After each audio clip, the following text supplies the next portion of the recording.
Meus amores, o meu convidado de hoje, além de lindo, já disse que com todo respeito, porque é casado, né? Mas é um galã, viu?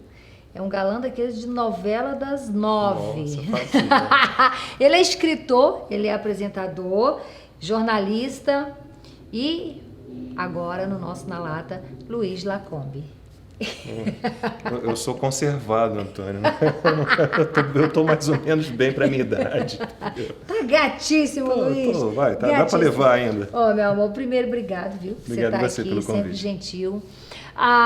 Luiz, eu fiz uma pergunta para um colega seu, Alexandre Garcia. Adoro, mora no meu coração, um grande amigo, um grande colega. Maravilhoso, Alexandre.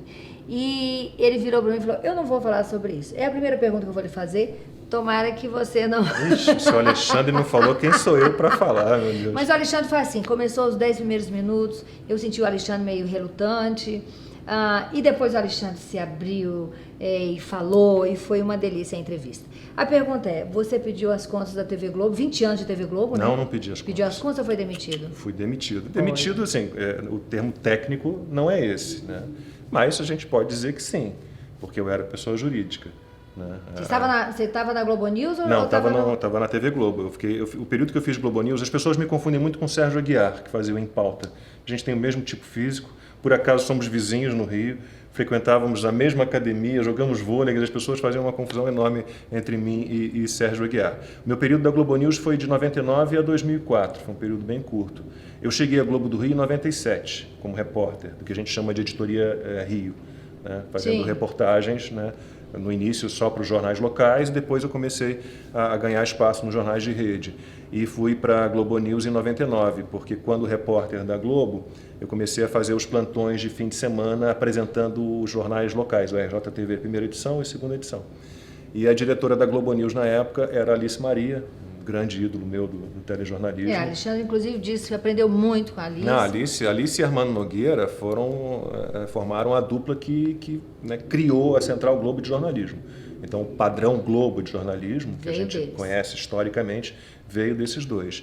Alice foi quem fundou a Globo News em 96. Eu cheguei no ano seguinte à reportagem do Rio, e aí comecei ali por 98, eu comecei a apresentar os jornais locais, e a Alice me chama, puxa, tenho visto você apresentar o RJ tão bem, fim de semana, você não quer fazer uma experiência aqui na Globo News?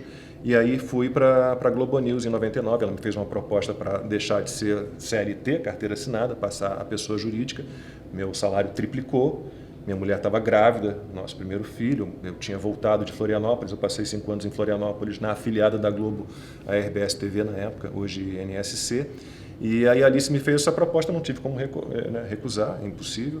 E aí fiquei na Globo News de 99 a 2004, período super intenso, de muito aprendizado, mas também muito cansativo. Né? Se for pegar ali as coberturas das quais eu participei na Globo News, foram 3 guerras, né? Kosovo, Iraque, Afeganistão, atentado de 11 de setembro. Matérias bem punks. Foi bem pesado. E aí, em 2003, desses acasos da vida, né, um amigo meu assume a direção do Sport TV, Emanuel Castro, e ele faz umas reformulações nos programas que havia no Sport TV temáticos sobre esportes, tinha o Super Vôlei, e ele, sabendo da minha ligação com vôlei, eu joguei vôlei, minha irmã mais velha jogou vôlei, é casada com o Carlão, campeão olímpico em 92. Tem um irmão no vôlei, que é o Giba, que eu amo. Eu só adoro o Giba. O Giba mora no meu coração. Trabalhamos juntos na República Dominicana. Ele é o melhor amigo do Carlão. Eles dividiram apartamento em Belo Horizonte. Quando jogaram. Eu moro no meu coração. Eu adoro o Giba. Adoro o Giba. E aí, em 2003, eu começo a apresentar esse programa chamado Super Vôlei, né, no Sport TV, mas a gente fazia na Globo mesmo, no Jardim Botânico. Então, eu ficava a semana inteira trabalhando na Globo News como apresentador, e uma vez por semana eu gravava esse Super Vôlei ali mesmo no Jardim Botânico, não ia ao Sport TV na Barra da Tijuca, não. Na época nem era na Barra, era no centro, no Rio Comprido. Foi uma surpresa, Luiz? A minha saída? Foi. E eu não vou dizer que eu estava preparado para aquele momento, né, ser desligado da empresa, né? Mas se acontecesse eu ia entender. O que eu estava esperando, meu contrato vencia em maio de 2017, no fim de maio de 2017. E aí eu estava saindo de férias, deu muita besteira na internet. Era meu último dia de trabalho antes de férias, dia 13 de janeiro de 2017. Como são 20 anos na empresa, se você for pegar os 5 de afiliada, 25 no total, né? Era o meu último dia de trabalho, uma sexta-feira, 13 de janeiro de 2017, e eu saí do Bom Dia Brasil, a gente tomava café, toda a equipe do Bom Dia Brasil, né, todo mundo junto. Fui para a reunião de produção do Bom Dia Brasil, fiz a minha reunião de produção, subi para a minha reunião de produção com o pessoal do esporte, a gente avaliava a semana que estava terminando e fazia uma previsão da semana seguinte, e aí sou chamado para uma reunião com o Renatinho Ribeiro, que é um parceiro meu, um grande amigo, foi repórter muitos anos e tinha assumido a direção executiva da Central Globo de Esporte. E aí o Renatinho me anuncia, com os olhos cheios d'água, né, que olha, vieram com número, a gente vai ter uma série de cortes, né, já começamos, mas os cortes maiores estão por vir.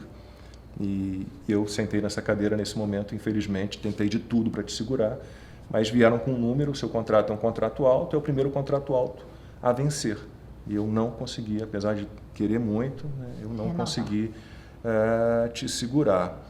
Então, aí tem gente que falou que eu fui demitido porque eu chorei na tragédia da Chapecoense, uma bobagem. E se tivesse chorado também, não, isso é uma qual bobagem. É o problema? Não, e se as pessoas olharem, não tem nada a ver, nada a ver. E se as pessoas olharem, tem um vídeo na internet, se as pessoas olharem, eu, naquele dia da tragédia da Chapecoense, eu seguro, né, até o último momento, porque aquela tragédia a gente foi sabendo das notícias ao longo do Bom Dia Brasil, que foi esticado, a gente começou às 7 da manhã, e fomos, não teve Ana Maria Braga, a gente foi entrando, fomos até acho que 10 da manhã, não me lembro direito. Não é robô também, né, gente? Não, as pessoas choram e sofrem, se compadecem, né, da tragédia do outro. E tinha um monte de amigos, né? Sim. Tinha muita gente conhecida, né? Sim. Os Guilhermes, o Ari Júnior, não só a equipe da Globo, mas o pessoal de outras emissoras. Rafael Renzel, que morreu há pouco tempo, sobreviveu à queda do avião e acabou morrendo de infarto. Tinha trabalhado com ele em Santa Catarina, na RBS.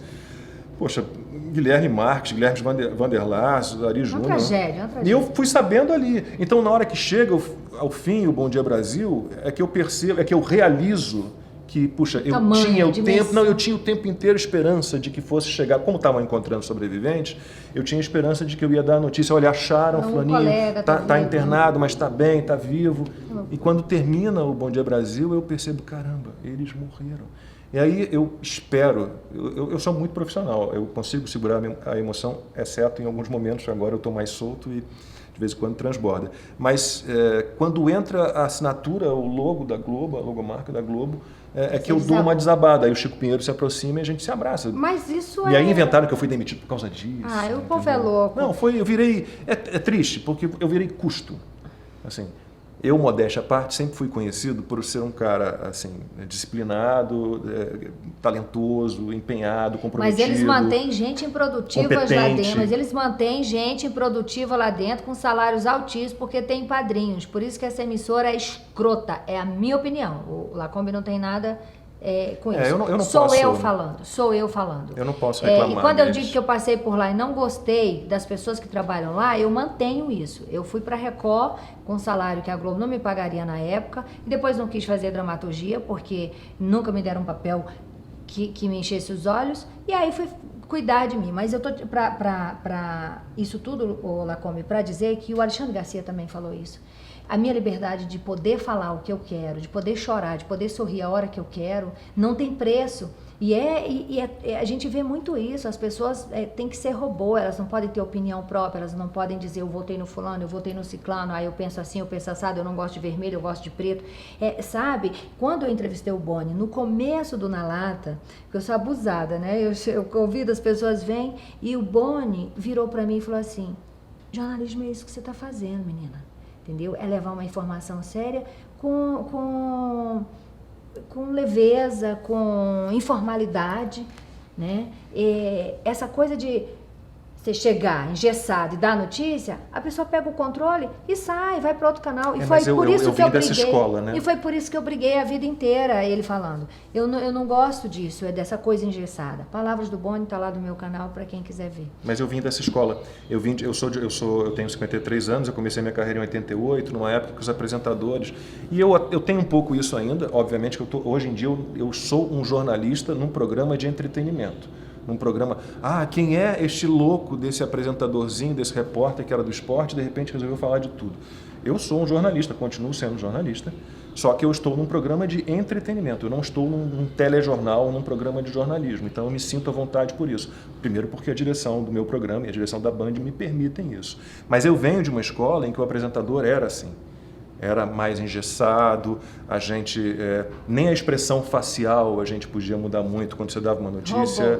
Era isso. E, por exemplo, você não podia fazer improvisos, terminava uma reportagem, você não podia fazer um improviso, uma amarraçãozinha para chamar a próxima matéria, isso não era permitido. Então eu venho um pouco dessa escola, durante muito tempo eu sou um cara discreto, eu falei, bom, eu não sou mais importante do que a notícia, eu não sou mais importante do que a informação. Mas acho que não é isso, é saber medir mesmo. E eu fiquei muito tempo no esporte, então no esporte eu estava afastado do jornalismo de um geral, né, como a gente fala, política, economia, cultura, eu era voltado para o esporte. Recentemente, Luiz, um vídeo seu viralizou porque você,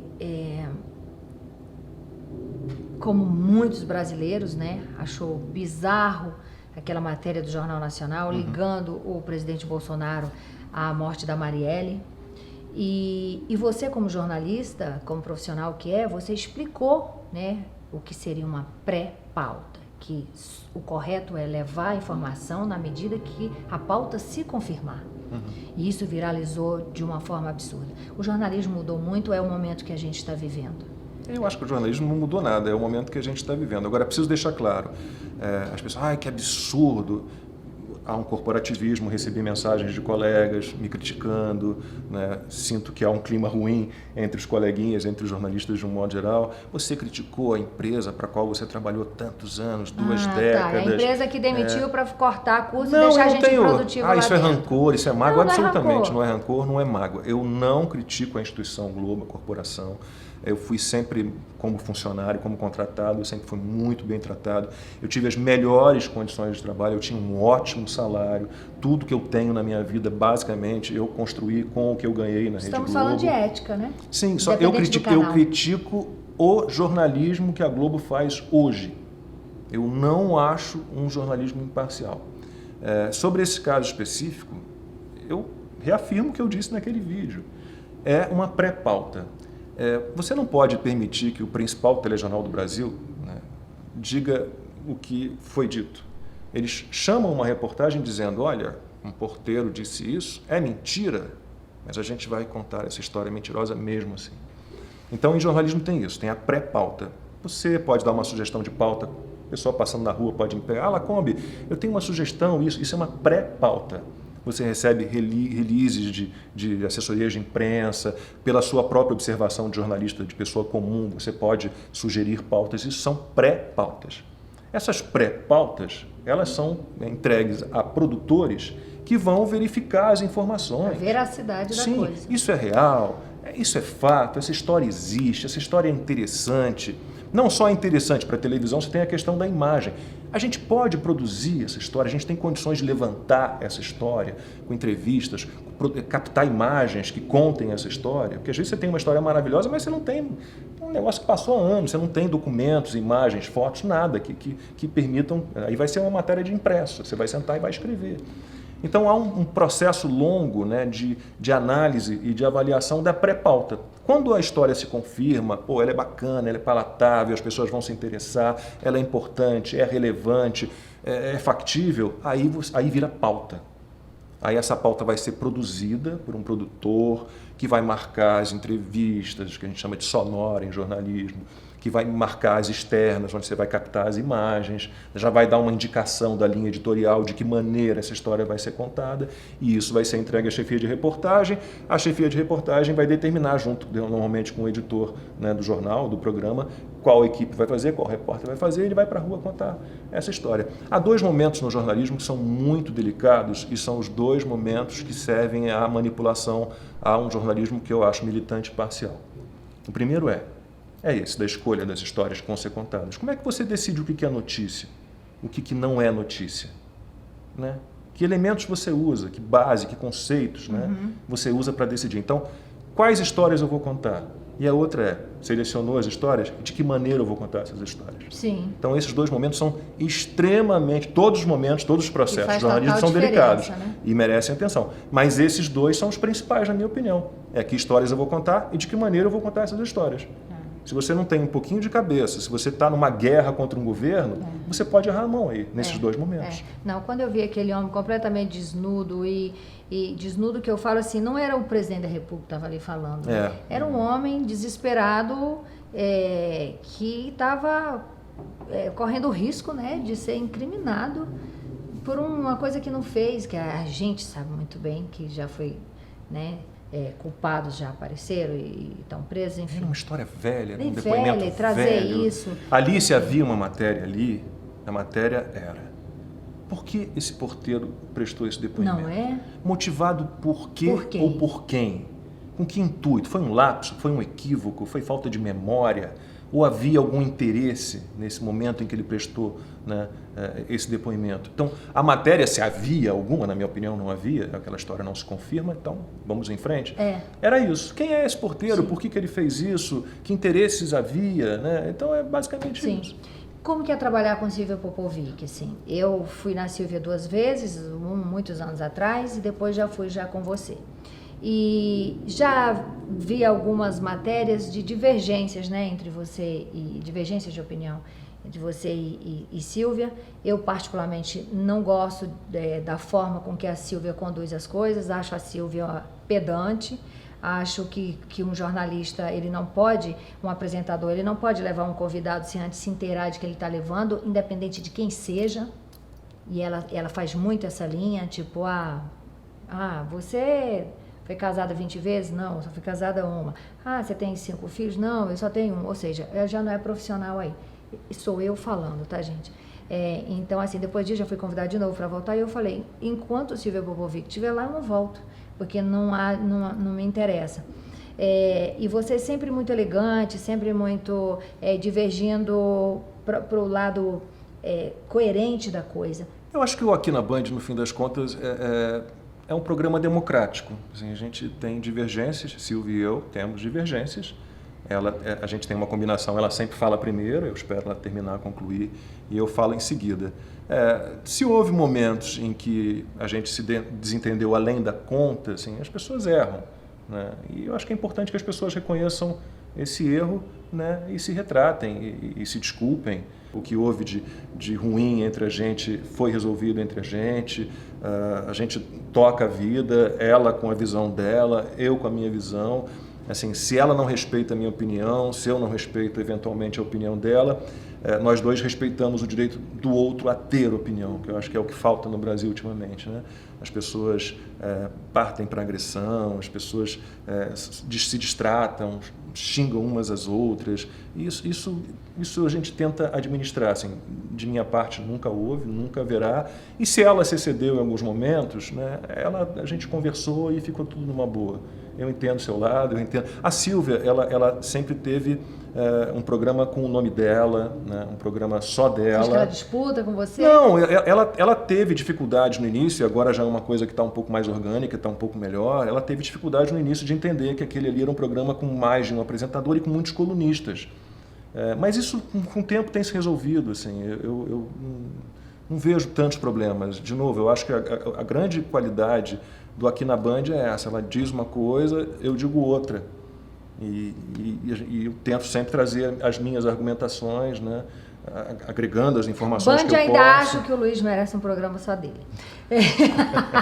Luiz, eu vi em algum lugar, eu acho que você comentando que assim, a Globo deveria demitir o Zé de Abreu.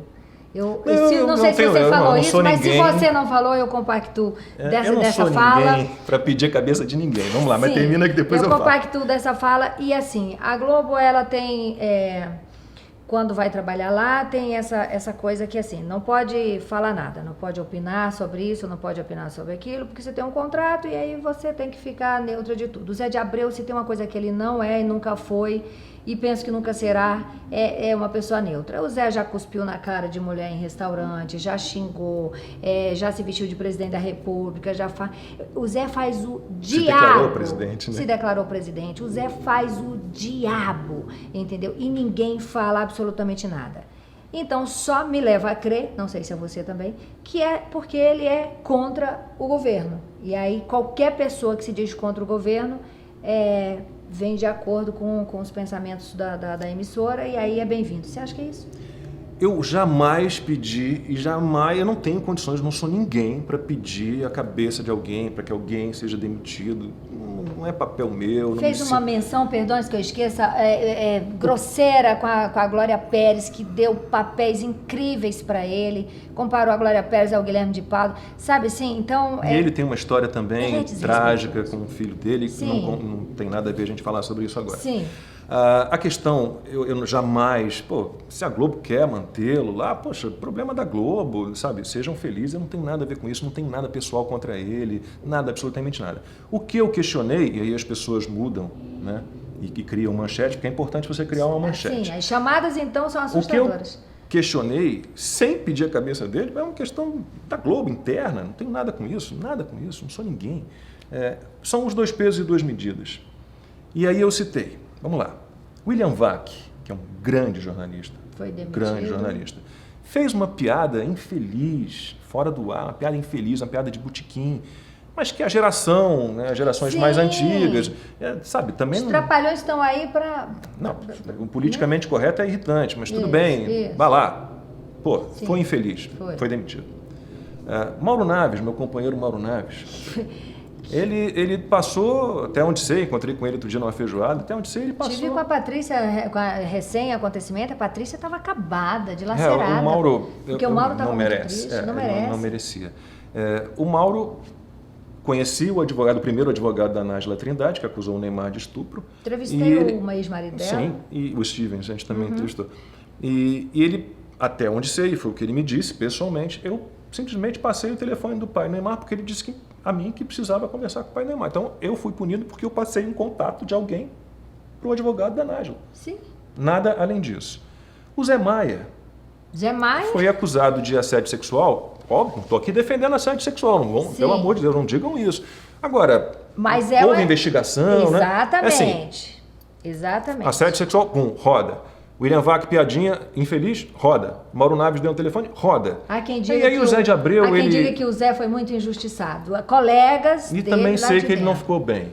Né? Sei que ele não ficou bem. Hoje, né? Óbvio. Como é que vai ficar? Dedica a vida inteira a uma emissora que depois te joga que nem um lixo, te descarta como se você fosse... Quando me falavam assim, você pediu a cabeça do Zé Abreu, não, eu quero que contratem o William Vac de novo, eu quero que contratem o Mauro Naves de novo, eu quero que contratem o Zé Maia. Não pedi a cabeça do Zé Abreu, eu quero que os outros 3 que foram mandados embora por uma questão de compliance, de ética, de conduta, sejam readmitidos, se for a vontade deles. Eu não quero que a cabeça do Zé de Abreu, não tenho de novo condições disso. Então, é isso. Por que 2 pesos e 2 medidas? Por que o Zé de Abreu pode cuspir nas pessoas, agredir Regina Duarte, agredir colegas de trabalho, porque eu tenho informações de colegas que ele, né, no ambiente de trabalho, ele não suporta pessoas que pensem de forma diferente dele. Então, se ele pode, né, por que os outros não podem? Sim.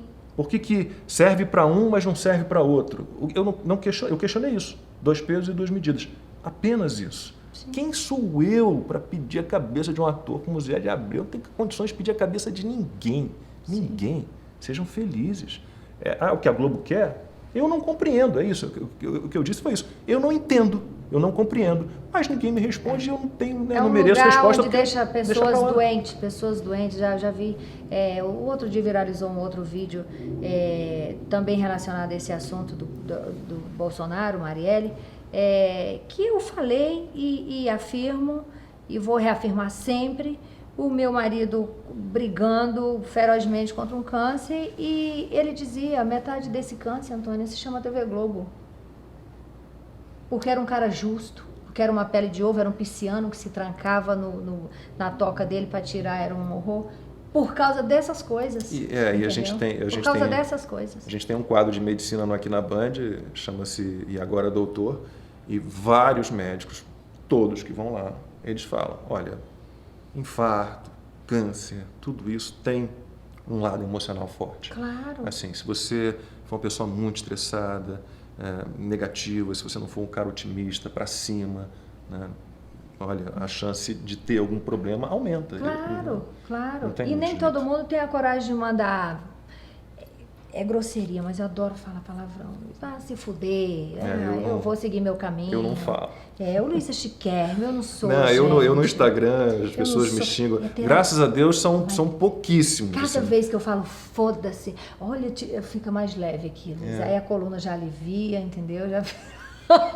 Em compensação, ninguém contrata. Por quê? Porque eu falo, foda-se. Eu tenho certa dificuldade. Assim.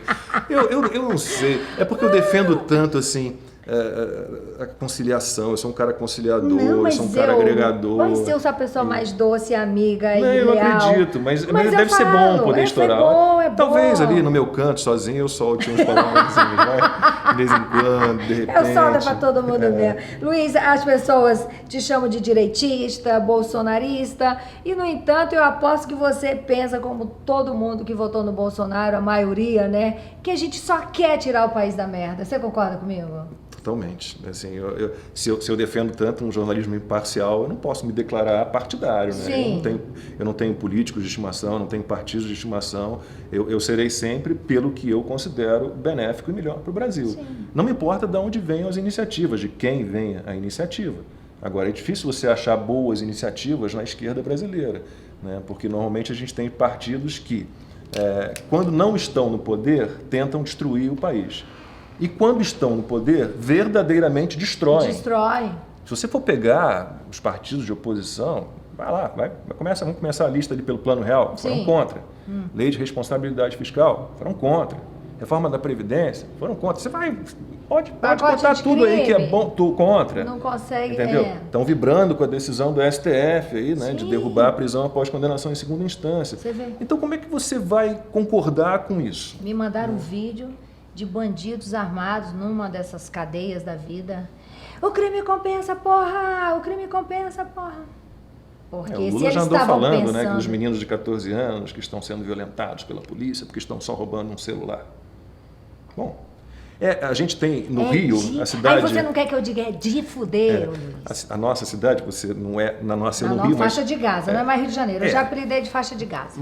Mas pensa só, no Rio, olha quantos políticos no Rio têm esse discurso de que os bandidos são vítimas da sociedade, de que o assalto é legítimo, porque o bandido tem o direito a querer ter o que você tem, ele não teve oportunidade de ter. Né? Esse discurso, numa boa, assim, de novo, não estou defendendo a polícia que atira a esmo, que mata, que não tem preparo, né? Nunca defendo uma polícia técnica, né, com inteligência.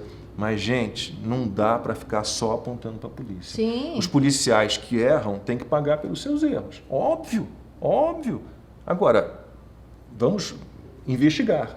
Erraram, serão julgados e pagarão por isso. Agora, lembrem-se, entre a polícia e os bandidos, para onde você corre?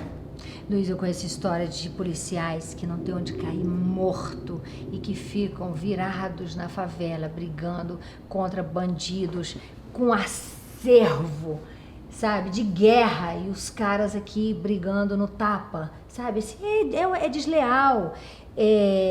Me mandaram um vídeo agora da atriz Alessandra Negrini, que foi assaltada aqui, e aí pegaram um vídeo dela, ela falando, eu apoio o Haddad, porque com o Haddad... Que é uma coisa antiga, né, na época da eleição. Não é, mas é antiga agora, né?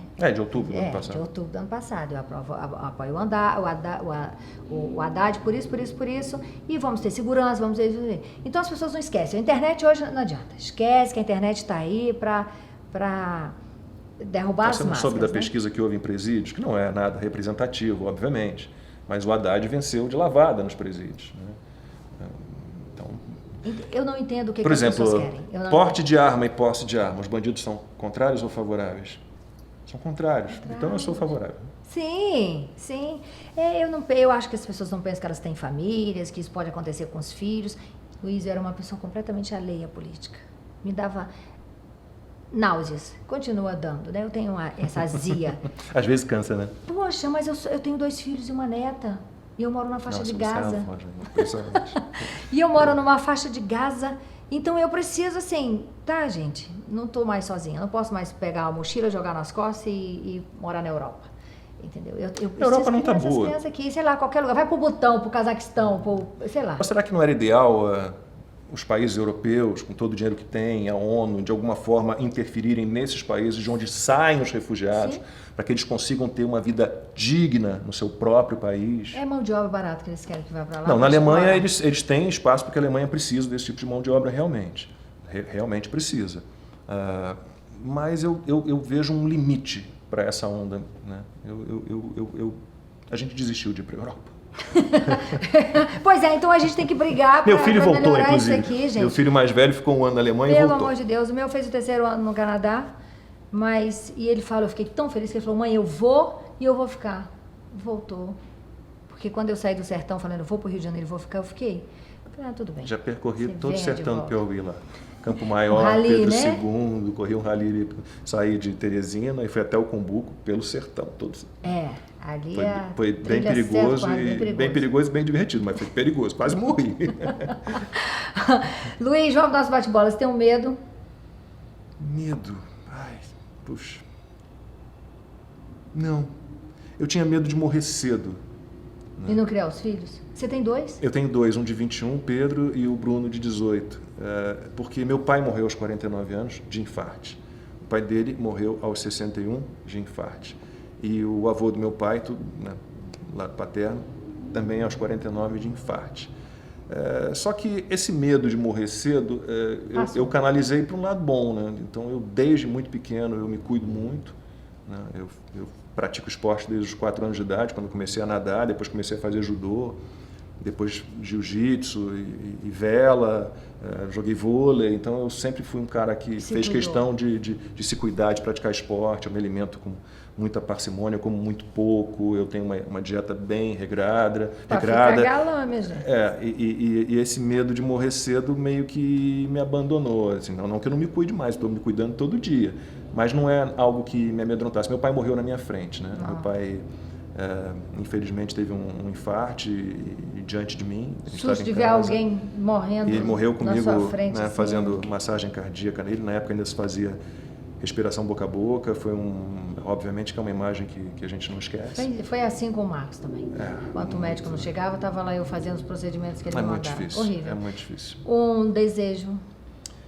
Um desejo? Eu quero ver meus filhos encaminhados na vida, sabe? O mais velho eu já estou um pouco mais tranquilo, porque está estudando desenho industrial na PUC do Rio, está estagiando. Outro dia eu estive na empresa dele, PUC do Rio? É um perigo a gente ter filho na PUC do Rio. Não, melhorou muito, sabia? Melhorou muito. Ele, por exemplo, eu estava indo por lá ver uns showzinhos e está voltando para casa com uns discursos estranhos. Falei, pisa lá de novo para você ver. Vou te contar. Meu filho, quando ele entrou em desenho industrial na PUC, ele é louco por carro. Ele estava na Alemanha estudando mecânica e trabalhou como mecânico na Alemanha. É louco por carro. Louco por carro. Um dia eu cheguei em casa no Rio, tinha um Mustang na minha garagem, que ele pegou do chefe dele para me convencer a comprar o carro. E ele está estagiando, eu estive na empresa dele, né, eu participei de uma reunião na empresa dele, ele fez uma apresentação, um projeto dele para os chefes, e eu pude participar, me permitiram que eu participasse, foi muito emocionante. O meu mais novo está fazendo vestibular agora, educação física ou fisioterapia, então eu quero vê-los encaminhados, assim, acho que é o meu maior desejo. É o maior desejo da gente. Palavrão agora, nem fudendo. Nem fudendo. Ele repetiu. Desculpa, viu? Porra, que eu tenho... Todo mundo fala. Nem fudendo, votar no PT ou no PSOL, no PSTU, no PCO, sei lá, esses... Gente, sabe, não é nada pessoal. Que é fã de bandido. Não é nada pessoal, assim, nada contra. Mas assim, jornalista, supõe-se, é um cara observador. Eu observo o mundo e nada do que esses partidos defendem, nada deu certo em lugar nenhum em época nenhuma. Do mundo. O Luiz não precisa ser jornalista para entender que só imbecil vota nesse tipo de gente. Agora, tem gente que compra que a bondade é a exclusividade desse tipo de gente. Como se as pessoas com pensamento mais à direita fossem más, fossem gananciosas, sem escrúpulos. Né? É impressionante como se construiu essa ideia de que a bondade é a exclusividade da esquerda. Gente. Meu Deus, não é. Dessa gente que de pobre eles não têm nada. Todos ricos.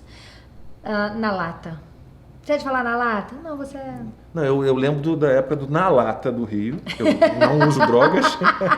Quem foi que veio aqui que falou, aquele Na Lata? Eu corri e peguei uma latinha pra mim. Não, alguém veio aqui e falou... Na época eu jogava vôlei, eu era atleta, eu tava treinando, tava me alimentando bem, tava curtindo. Gente, pra quem não sabe, foram milhões, né? Milhares, centenas de milhares de latas de maconha que vazou de um... Né, Solano de um navio. E o povo estava lá na praia de Ipanema. Ipanema. Acho que a guarda costeira chegou perto. Eles na praia de Ipanema, logo aonde? Na praia de Ipanema, pegando o sol e vinha as latas, tudo de maconha, lá foi uma farra. Para quem não sabe do que a gente está falando. Na lata é algo que eu tenho que falar assim, pá. Sim. Você é de falar? Pá. Eu sou muito sincero. Muito sincero. Eventualmente eu tenho que segurar a minha onda. Que às vezes a gente mas eu costumo dizer as coisas que eu penso. Eu não tenho... não sei, não consigo mentir, não consigo dissimular, eventualmente não consigo nem omitir.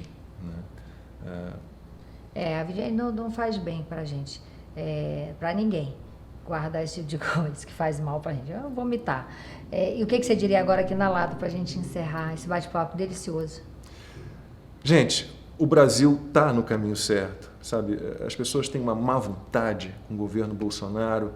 E quando eu percebo essa má vontade, ou quando eu vejo uma besteirinha que se fala aqui, uma besteirinha que se fala ali, eu penso basicamente em 3 ministros. Eu penso no Paulo Guedes, que faz um trabalho extraordinário, eu tenho uma grande admiração por ele. Eu penso no Sérgio Moro, acho um cara... Olha, eu me acho um cara paciente, mas o Moro tem uma paciência... Por isso que eu estou tendo toda a paciência para esperar ele para vir aqui. Nossa, é um cara que merece todo o meu respeito. Né? Essas mensagens que vazaram ilegalmente, que foram lá e pegaram... E ele vira o bandido da história. Primeiro, para mim, não tem nada demais ali, mas, cara, e o cara tá ali, o cara leva pancada, leva pancada, leva pancada. E numa boa, se não fosse a Lava Jato, o que seria de nós? E o terceiro ministro em que eu sempre penso é o Tarcísio Freitas, da infraestrutura, que eu não conhecia, e faz um trabalho com uma limitação orçamentária incrível, né? E tem feito um trabalho sensacional. Assim. E o Brasil está muito atrasado em infraestrutura, muito atrasado. E pense no seguinte, gente, se o resultado do segundo turno tivesse sido outro, eu diria a vocês que a inflação ia estar, vou estar aqui, uns 30%, 40%. Que maravilha. Porque se vocês, não vou nem falar o nome, se vocês lembrarem assim, os 3 pontos principais da campanha no segundo turno, do candidato que perdeu para o Bolsonaro, congelamento do botijão de gás. Congelamento de preço, gente, nunca deu certo em lugar nenhum do mundo, em época nenhuma. Isso é uma bobagem, congelamento de preço é uma bobagem. A segunda foi, vou retomar obras públicas. Mas como? Para fazer a roda da economia voltar a girar. Mas peraí, obra pública se toca com dinheiro público, que não há. Não, e é o foco de roubalheira maior desse país. E o terceiro ponto que eu não consegui esquecer também é, vou aumentar o salário mínimo acima do que determina a lei. Ou seja... E aí você ia gerar... Bom, se vocês forem lembrar, a Dilma quando saiu, a inflação estava ali 11%, estava nos 2 dígitos. Lá em 94 veio o Plano Real, acabou com essa história de inflação alta, ela conseguiu levar, ela e Guido Mantega. Então, olha, podia estar ruim demais, demais. E a gente está no caminho legal, a gente está no caminho certo. Se tem um probleminha aqui, outro ali, as pessoas se fixam muito em bobagens.